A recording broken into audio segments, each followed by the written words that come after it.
नमस्कार दोस्तों, मैं डॉक्टर राजीव सिंह पीडियाट्रिशियन हूँ इंदिरापुरम गाज़ियाबाद में। आज हम लोग एक बहुत ही बढ़िया टॉपिक लेके आए हैं, आपके बहुत ही अच्छा और बहुत ही अच्छे इनपुट देने वाला चैनल हेल्थ इंक में। अब इस चैनल में आपने अगर पहले के वीडियोस देखे होंगे तो ज़रूर सब्सक्राइब कर लिया होगा, नहीं किया है तो ज़रूर करिए। हमें अपना पॉजिटिव या नेगेटिव दोनों फीडबैक दीजिए, क्या टॉपिक आपको चाहिए वो भी हमें बताइए। हम कोशिश करेंगे कि ऐसे ढेर सारे वीडियोस आपको दें। हमारी ये भी रिक्वेस्ट रहेगी कि ये टॉपिक्स जो आपको रेलेवेंट लगते हैं आप ज़रूर अपने दोस्तों में, रिश्तेदारों में, अपने नेबरहुड में इसको स्प्रेड करें। हमारा मोटो ये है कि ये छोटी छोटी चीज़ें जो परवरिश में बच्चों के बहुत ज़रूरी हैं, कहीं ना कहीं हमें बहुत ज़्यादा एंग्जाइटी और परेशान करती हैं, शायद इससे आपको और आपके दोस्तों को मदद मिले। तो आज का टॉपिक हमने चूज़ किया है वो है कि आपके घर में जब पहले दिन पहला बेबी जब आता है तो आपके अंदर जो घबराहट होती है, जो चिंता होती है, कई बार आप देखेंगे गिल्ट होता है, बहुत सारी चीज़ें बदल रही होती हैं, माँ के अंदर बॉडी ट्रांसफॉर्मेशन हो रहा होता है, माँ को पेन हो रहा होता है और ऑटो गिल्ट होती है, इतना सारा प्रेशर होता है, इतनी सारी एडवाइस आती है कि आप परेशान हो जाते हैं। सो आइडियल तरीका क्या होता है कि बच्चे को माँ को बच्चे होने के पहले तैयारी शुरू करा दी जाए फीडिंग को लेके और बेसिक कॉन्सेप्ट्स को लेके। बट जनरली अभी तक डेवलपिंग कंट्री स्पेशली इंडिया में एक्सेप्ट फॉर फ्यू सेंटर्स ये चीज़ें अभी नहीं हो रही हैं। So coming to the point, आज का जो डिस्कशन होगा हमारा वो होगा बेसिक न्यूबॉर्न केयर। एक हेल्दी बच्चा का मतलब क्या हुआ, 2.5 किलो से ऊपर जो नॉर्मल बेबीज़ होते हैं उनका बेसिक केयर में हमें क्या करना चाहिए। इसमें क्या क्या कंपोनेंट्स पे डिस्कस करेंगे हम डिस्कस करेंगे फीडिंग इश्यूज़ को लेके। सबसे ज़रूरी फोरमोस्ट इम्पॉर्टेंट होता है मदर फीड स्टैब्लिश करना है। हम बात करेंगे कि आपको क्या नहीं करना चाहिए। हम ये भी समझने की कोशिश करेंगे कि कुछ चीज़ें हैं जो इस एज ग्रुप में आपको लगेंगी एबनॉर्मल और होती हैं नॉर्मल। तो अगर आप इस एज में जो नॉर्मल है उसको नहीं समझेंगे तो आप स्ट्रेस में आएंगे और परेशान होंगे। सो जैसे बेबी आपके पास आ गया, हम सब कुछ मान के चल रहे हैं कि बच्चा हमारा हेल्दी नॉर्मल वेट का बेबी है, 2.5 किलो के ऊपर है। फीडिंग का क्या करते हैं हम, इस चीज़ को समझनी है। और सबसे बड़ा प्रॉब्लम यही है जो हम लोग देखते हैं, किसी भी मेथड ऑफ डिलीवरी हो, चाहे वो सिजेरियन हो चाहे वो नॉर्मल हो, जहाँ माँ की सप्लाई बेबी से कट होती है ऑपरेशन थिएटर में या लेबर रूम में, उसी मोमेंट और उसी सेकंड भगवान ने ऐसा सिस्टम बनाया है कि अगर वहाँ से भोजन बंद हुआ उसी मोमेंट ब्रेस्ट से मिल्क आना शुरू हो जाता है। हम अपने अस्पताल में तो जहाँ बच्चा बाहर निकला कट हुआ उधर में ऑपरेशन से स्टिच हो रहा होता है, इधर हम बच्चे को ब्रेस्ट पे डाल के फीड शुरू करा देते हैं, क्योंकि बच्चा सबसे ज़्यादा एक्टिव इमीडिएटली आफ्टर डिलीवरी होता है। सो सकिंग बहुत ज़रूरी होती है। इमीडिएट जहाँ पे बच्चा डिलीवर हुआ तुरंत आप कोशिश करें कि छाती पे डाल के पहली फीड दिलवाई जाए। अब हम बात करेंगे कुछ कॉमन क्वेश्चन जो मदर हमसे पूछती हैं, पेरेंट्स हमसे पूछते हैं, और उसमें कितना सही है कितना गलत है और क्या नॉर्मल है। तो जहाँ बेबी आया वहीं मदर से मिल्क शुरू हो जाता है। अब ये मिल्क को हम इक्वली लेबल करते हैं समुद्र मंथन के बाद जो हमें मिला था, क्या मिला था हमें, अमृत। ये मिल्क जो है अमृत जैसा होता है। सो अगर जो इस चीज़ को समझेगा, जिसको हम कोलोस्ट्रम बोलते हैं, कि पहले 3 दिन का दूध भगवान ने सिस्टम ऐसा बनाया है कि ये बेबी बड़ा वल्नरेबल है। सो मदर ऐसा मिल्क प्रोड्यूस करती है कि इसको लाइफ में बहुत सारी बीमारियों से आप बचा सकते हैं। सो उसके अंदर बहुत ज़्यादा कार्बोहाइड्रेट प्रोटीन नहीं होता है, उसके अंदर होती हैं बहुत सारी एंटीबॉडीज़।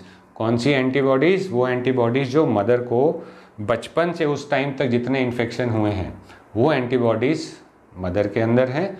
वो ब्रेस्ट फॉर्म से अपने बेबी को प्रोटेक्शन के लिए देना चाहिए। और यहीं पे प्रॉब्लम आती है कि हम उसको ना दे के ये सब सारी लिस्ट करते हैं कि ये तो पहला बेबी है, इसको तो दूध ही नहीं दिख रहा, हमने तो दबा दबा के भी देख लिया, इसको तो खाने को भी नहीं मिल रहा है क्योंकि पोस्ट ऑपरेटिव इमीडिएटली खाने को नहीं मिलता है, इसकी मूवमेंट भी नहीं है तो बैठेगी नहीं, खींचेंगी नहीं, दबा दबा के देख रहे हैं आप।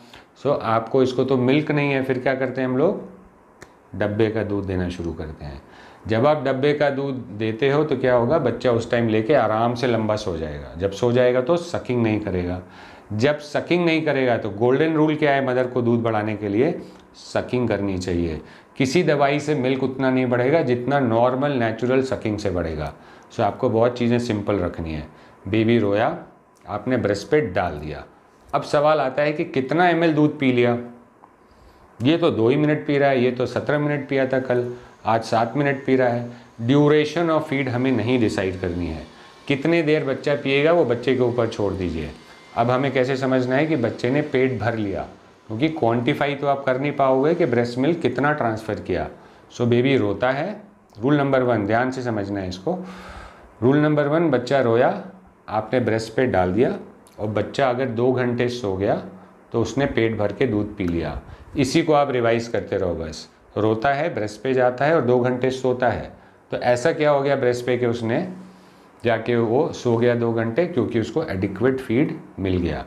दूसरा तरीका क्या होता है जानने का कि हमारी फीडिंग ठीक हुई है।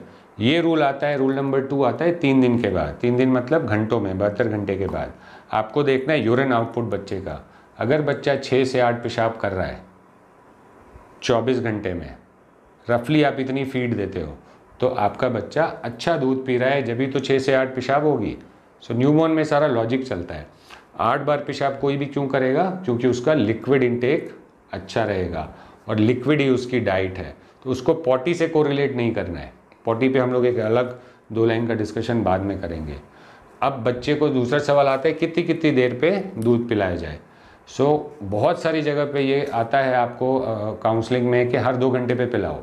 अब 2 घंटे पे बच्चा अगर भूखा नहीं है तो नहीं लेगा। तो ग्लोबल रिकमेंडेशन क्या है कि बच्चे को ऑन डिमांड ब्रेस्ट पे डालना है।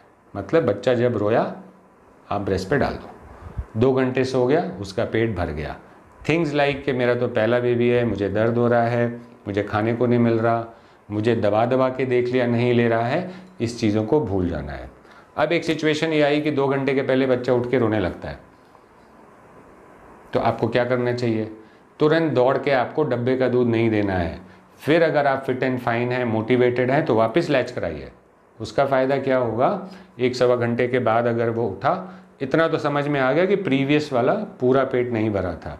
सो आप लैच और कराएंगे और मिल्क आएगा, और लैच कराएंगे और मिल्क आएगा। अब जेन्युइनली लगता है कि सब उतना ज़्यादा नहीं कर पा रहे हैं या फिजिकली ड्रेन हो गए हैं, तो आप मिल्क स्टोरेज के कॉन्सेप्ट पे जा सकते हैं। इसको हम क्या बोलते हैं, एक्सप्रेस ब्रेस्ट मिल्क। मिल्क निकाल के रख सकते हैं हम लोग। अब निकालने के तरीके क्या हैं, मैनुअली एक्सप्रेस कर लीजिए, मैनुअल पंप आता है या इलेक्ट्रॉनिक पंप आता है। इलेक्ट्रॉनिक पंप महंगा होता है बट काफ़ी सुविधाजनक होता है।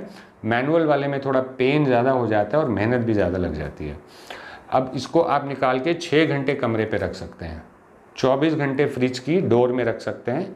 निकाल के लाइए उसको, जब ज़रूरत लगे कटोरी में रखिए और गुनगुने पानी के बोल में रख के रूम टेम्परेचर पे लाइए, कटोरी चम्मच से दे दीजिए। अब ये लेके अगर बच्चा 2 घंटे सोया तो उसका पेट भर गया। अब लग रहा है आपने डायरेक्ट फीड कर लिया, आप एग्जॉस्ट हो चुके हो, निकाला हुआ बैकअप दूध भी नहीं है, तभी आपको फार्मूला की सोचनी है। फार्मूला मतलब पाउडर वाला दूध। कौन सा ब्रांड ले, कोई भी ब्रांड ले सकते हैं एक हेल्दी बच्चे के लिए। एक बेहतर है दूसरे से, ऐसा अभी तक कोई एविडेंस में नहीं है। इवन दो कंपनीज हर तरफ से पुश करेंगे आपको कि मेरा ब्रांड बेहतर है, मेरा ब्रांड बेहतर है। बहुत सारे ब्रांड आ गए। कोई कहता है ये वाला दोगे तो इंटेलिजेंस ज़्यादा हो जाएगी, कोई ये बोलता है ये करोगे तो हाइट ज़्यादा हो जाएगी। मैं पर्सनली कन्विंस नहीं रहता। जो आपके बजट में आए और जैसा वो लिखा हो बनाने का तरीका वैसे ही रखिए। जनरली 1 स्कूप 30 ml में डाल के बना सकते हैं। अब आ गया कितना फार्मूला दें ब्रेस्ट फीड के बाद, जितना बेबी ले ले, जब तक रिफ्यूज़ नहीं करे तब तक आप उसको वो वाला फार्मूला दे सकते हैं। अब तीसरी बात आती है कि कई लोग बोलते हैं सर ये तो नई चीज़ें हैं, मैं तो गाय का दूध देंगे, गाय अपने घर का है। Cow milk, animal milk, buffalo milk एकदम नहीं देना है आपको, सोचना भी नहीं है। स्पेशली हिंदू कम्युनिटी में हम देखते हैं कि गाय की रिलीजियस वैल्यू बहुत होती है, तो ये आता है कि काऊ मिल्क दे दें। तो काऊ मिल्क एकदम ही नहीं देना है आपको पहले 6 महीने, इनफैक्ट टिल 1 ईयर नहीं देना होता है, वो एक अलग टॉपिक हो जाएगा। सो आपको गाय भैंस का किसी भी तरह का एनिमल मिल्क आपको नहीं देना है। कारण 2 ही है, बेसिकली सिंपल है। एक, उसके अंदर आयरन नहीं होता, और दूसरा उस मिल्क से इस एज ग्रुप में बहुत तेज़ी से गंदी वाली एलर्जी हो सकती है, जिसको हम बोलते हैं काऊ मिल्क प्रोटीन एलर्जी, CMPA। तो इस पर पढ़ भी सकते हैं आप। सो ये रहा फीडिंग, रिवीजन में करें, जहाँ बेबी आएगा वहीं मिल्क आता है, आपको ये बेसिक कॉन्सेप्ट समझना है। और जहाँ बेबी रोता है ब्रेस्ट पे डालिए आप। कैसे पता चलेगा पेट भर गया? रोता बेबी ब्रेस्ट पे जाता है, 2 घंटे सो जाता है, उससे पहले उठ जाता है, पेट नहीं भरा, क्या करें? डब्बे पे जाएं? एकदम नहीं, आप वापस लैच कराओ, जितना लैच कराओगे उतना मिल्क बढ़ेगा। अब होगा क्या, आपने ऊपर का दूध दे दिया, बच्चा सोता रह गया, इस मिल्क पे ही रो रहा था, मिल्क आपने सकिंग नहीं कराई और कम हो गया, इस पे और रोएगा, फिर आप और फार्मूला दोगे, फिर और वो सोता रहेगा, नेचुरल सकिंग नहीं होगी, फिर और मिल्क कम हो जाएगा, फिर धीरे धीरे हम लोग क्या बोलते हैं, मेरा तो दूध ही नहीं उतरा, मैं तो बहुत कोशिश की थी और मेरा तो दूध ही नहीं बन रहा था। तो ये सब चीज़ें बेसिक कॉन्सेप्ट, जब आपको भगवान बेबी देगा तो मिल्क भी देगा, नॉर्मल प्रोसेस को समझना है।